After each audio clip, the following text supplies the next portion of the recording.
रानी पद्मावती को चित्तौड़ की महारानी के रूप में भी जाना जाता है। पद्मावती पद्मिनी चित्तौड़ के राजा रतन सेन की रानी थी। इस राजपूत रानी के नाम का ऐतिहासिक अस्तित्व बहुत ही गौरवशाली है और इनका ऐतिहासिक अस्तित्व तो प्राय इतिहासकारों द्वारा काल्पनिक स्वीकार कर लिया गया है। इस नाम का मुख्य स्रोत मलिक मोहम्मद जायसी कृत पद्मावत नामक महाकाव्य है।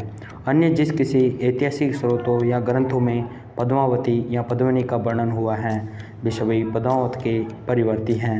काव्य किंवदंतियों के अनुसार यह कथा भी प्रचलित है कि जायसी के अनुसार पद्मावती सिंगलदीप के राजा गंधर्व सेन की पुत्री थी और चित्तौड़ के राजा रतन सिंह योगी के वेश में वहां जाकर अनेक वर्षों के प्रयत्न के पश्चात उनके साथ विवाह कर के उन्हें चित्तौड़ ले आए थे।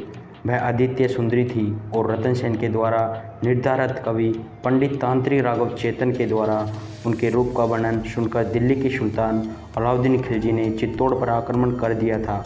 8 माह के युद्ध के बाद भी अलाउद्दीन खिलजी चित्तौड़ पर विजय प्राप्त नहीं कर सका तो लौट गया और दूसरी बार आक्रमण करके उसने छल से राजा रतन सिंह को बंदी बनाया और उन्हें लौटाने की शर्त के रूप में पद्मावती को मांगा।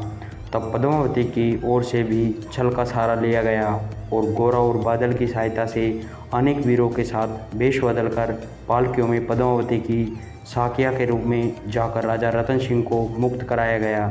परंतु इस छल का पता चलते ही अलाउद्दीन खिलजी ने प्रबल आक्रमण किया जिसमें दिल्ली गए प्राय सारे राजपूत योद्धा मारे गए और राजा रतन सिंह चित्तौड़ लौटे।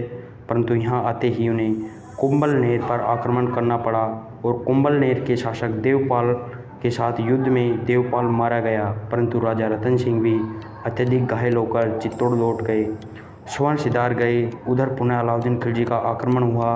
रानी पद्मावती अन्य 1600 स्त्रियों के साथ झोर करके भस्म हो गई तथा किले का द्वार खोलकर लड़ते हुए सारे राजपूत योद्धा मारे गए। अलाउद्दीन खिलजी को राख के सिवा और कुछ नहीं मिला। इतिहास ग्रंथों में अधिकतर पद्मिनी नाम स्वीकार किया गया जबकि जायसी ने स्पष्ट रूप से पद्मावती नाम स्वीकार किया। जायसी के वर्णन से स्पष्ट होता है कि पद्मिनी से उनका भी तात्पर्य स्त्रियों की उच्चतम कोटि से ही है। जायसी ने स्पष्ट लिखा है कि राजा गंधर्व सेन की 16,000 पद्मिनी रानियाँ थीं जिनमें सर्वश्रेष्ठ रानी चंपावती थी जो कि पटरानी थी। इसी चंपावती के गर्भ से पद्मावती का जन्म हुआ था। इसी प्रकार कथा के प्राथमिक स्रोत में ही स्पष्ट रूप से पद्मावती का नाम ही स्वीकार हुआ है।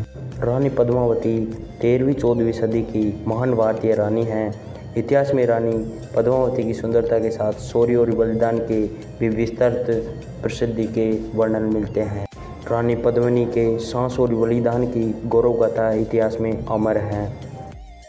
इसी तरह की और अन्य वीडियो देखने के लिए हमारे चैनल को सब्सक्राइब करें और लाइक और बेल आइकन को प्रेस करें।